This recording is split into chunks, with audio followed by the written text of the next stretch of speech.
Investigator Goodson. Your reputation precedes you. Yeah, you preceded me too.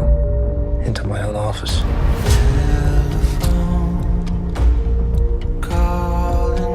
I've been told you have 2 serial arsonists working this area. No significant leads on either. Why send you? You don't know anything about arson. Yeah, but I know a ton about crime scene analysis. Hello, Jurnee. Jamaal, how you doing, man? I'm all right, man. We've been on a great journey together through all these years. We have. I gotta ask because start off with you always have these great projects. I mean, you look through your IMDb, it's full of great choices and quality things. I mean, everybody definitely remembers East Bayou, but whether it's Underground or definitely Lovecraft Country, which is what I'm talking about. Like, it's been 5 years since that. And you played all these characters that have been iconic, but it seems like Letty is going to always come up as people are going to keep asking you. I know you're working with Misha Green again, and I want to get away from this project too far, but how does it feel to have been that point in that story that people just want more of that and wanted to see a lot more of your character in that? Does it? I mean, listen, it's always such an honor when the work resonates with folks, right? And I feel really privileged to get to work with incredible stories and storytellers like Misha Green, who, as you mentioned, yes, we are cooking something else up.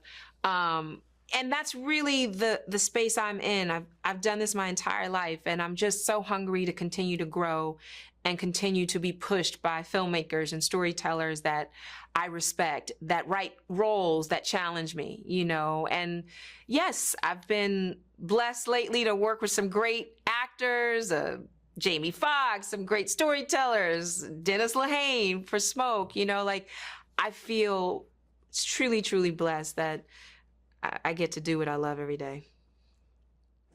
Come on, missing man. Nothing. 2 weeks. Nothing. Not a car torching, a fucking dumpster, a warehouse alley. Nothing.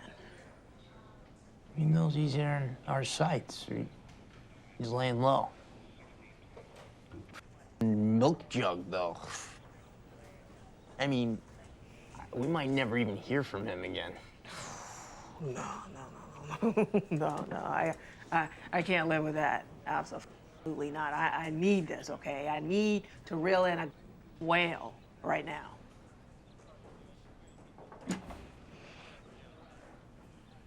I can't get out unless I nail him or him. Both of them. Do you feel like you've hit another gear? Yes. I mean, because I know a lot of people could do this for so long, go into cruise control, but I see, and you've never been mediocre. But I just see these characters differently. I feel like it's a different journey on the other side of the characters. Is that how you feel? Absolutely. It's definitely an intentional gear shift that we've made in the past few years. I think, I look to the greats, I grew up around some of the greatest actors. I have had the fortune of working with some of the greatest actors. And one of the things they have in common is, they keep doing the unexpected thing. And they keep working with folks and storytellers who challenge them, right? You just don't want to be comfortable. Yeah. And one of my mentors, the great Forrest Whitaker, told me once, he said, Jurnee, lean into the discomfort. And if you're nervous to take on a project, that's a good sign, because it means it's going to force you to grow. And so if I don't get thoroughly terrified, at the notion of taking something on, then I probably stay away from it. This character is so multidimensional and flawed. I mean, yes. When you got into the script, did you know? Did you foresee where that journey was going with the character? Because I'm gonna tell you, when you get to that last episode or so, like I didn't see that part coming. Yeah. Like, was it like a shock to you on the page? Like, whoa, this is where this character's going?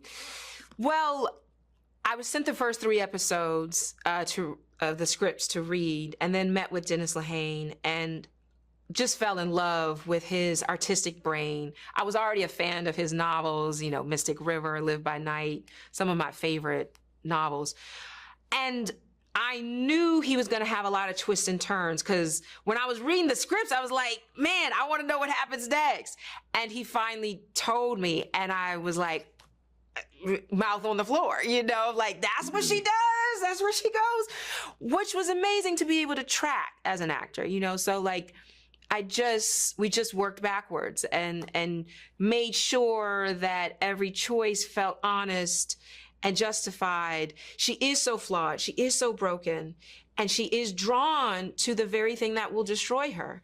And she makes really questionable choices, but in her mind, she feels that was her only option, you know?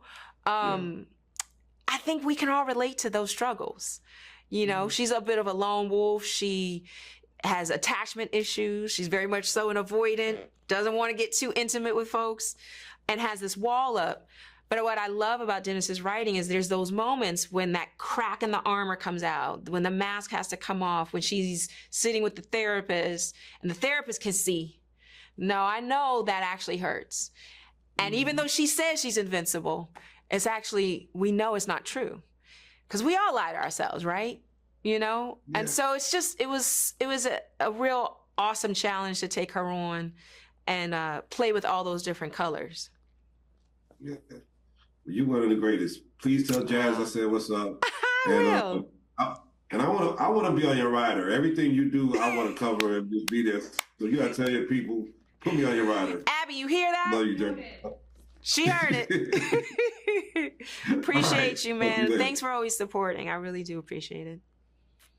All right, take care. All right.